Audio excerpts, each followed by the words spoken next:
Magandang araw sa inyong lahat. Panibagong araw, panibagong na namang usapan sa ating vlogging journey. Kung binubuksan nyo ang inyong TikTok, Facebook o Twitter, ngayon, isa lang ang trending na pinag-uusapan ng buong mundo, ang mga nagaganap sa FIFA World Cup. Bro, grabe, ang emosyon. Ito na yata ang pinakamalungkot, pinakamasaya at pinaka-controversial na World Cup sa kasaysayan ng football. Dahil sa pagkakataong ito, masasaksihan natin ang pagtatapos ng isang era, ang tinatawag nating The Last Dance, ng mga paborito nating alamat, habang ang mga bagong henerasyon ay unti-unti nang sumisira sa kanilang trono. Ngayong araw, magre-react tayo at iimayan natin ang mga naglalakihang laban na nagpaluwa sa milyong-milyong fans. Simulan natin sa pinakamasakit na eksena na gumulat sa social media. Pag-usapan natin si Neymar Jr. Alam nating lahat sa pagdating sa talento, walang duda, Neymar is a magician on the pitch.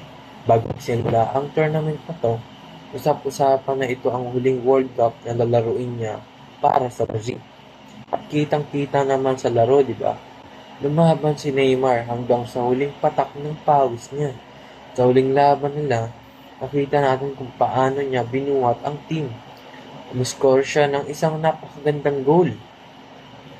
Akala ng lahat, iyon ang magpapanalo sa kanila. Pero football is unpredictable, di ba? Sa huling sandali, nakahabol ang kalaban at sa huli, Brazil was defeated. Sobrang sakit na panoorin ng moment na narealize ni Neymar na tapos na. Kahit nag-score siya, kahit ibinigay niya ang lahat, bigo pa rin makuha ang corona bilang isang commentator at fan. Nakakadurog ng puso na makita ang isa sa pinaka-magaling na manlalaro ng ating henerasyon na magpapaalam sa World Cup ng luhaan. Pero solidong respeto kay Neymar. Ipinakita niya kung ano ang tunay na pusong Joga Bonito. Habang umiiyak ang lumang hari, may isang higante namang sumisibol. Habang nahihirapan sina Neymar, ito naman ang cyborg na modernong football, si Erling Haaland. Guys, grabe ang laro ng batang ito ngayon dahil kung napapanood mo ang reaksyon ng mga foreign commentators, isa lang ang sinasabi nila, Haaland is changing the game. Sa mga laban, parang hindi tao ang bumabangga sa mga defender. Kung ang ira ni Neymar at kilala sa gilas, porma at dribbling, si Haaland naman ay purong lakas, bilis at clinical finishing. Ito ang katotohanan na masakit tanggapin para sa mga fans ng lumang era. Ang corona ay unti-unti nang nalilipat sa mga susunod na henerasyon tulad nina Haaland at Mbappe. Ang tanong ng marami sa social media ngayon, kaya ba nilang pantayan ang legacy na iiwan ng mga nauna sa kanila? Okay, at syempre, hindi makakumpleto ang komentaryo natin kung hindi natin babanggitin ang dalawang pinaka-dakilang magkalaban sa kasaysayan ng palakasan, si Cristiano Ronaldo at Lionel Messi. Dito nahati ang buong social media. Kay Cristiano Ronaldo, napakahirap panoorin ang pagbaksak ng isang CR7, ang isang taong kilala sa pagiging Superman ng football at ang walang katapusan na makina na ay nakaranas ng pagkatalo sa kanyang huling World Cup match.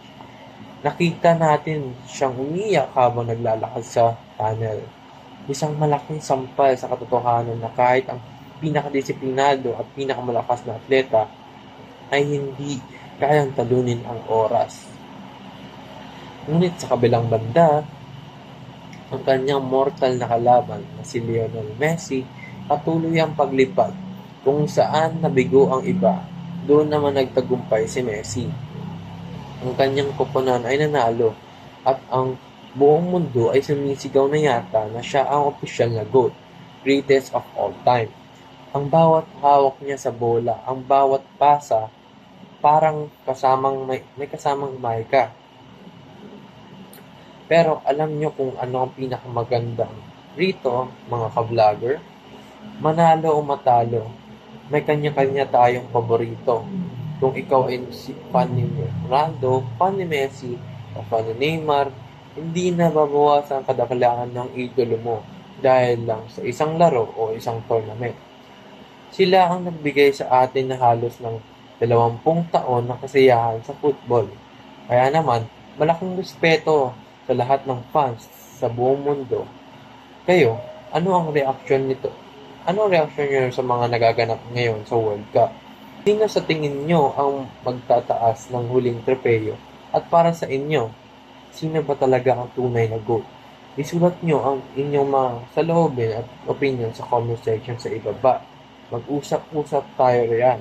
Huwag kalimutan mag-like sa video na to at mag-subscribe at ring the bell below para lagi kayong updated sa mga sports reaction at daily vlog natin. Maraming salamat sa pagsama sa akin ngayong araw. Hanggang sa susunod na laro.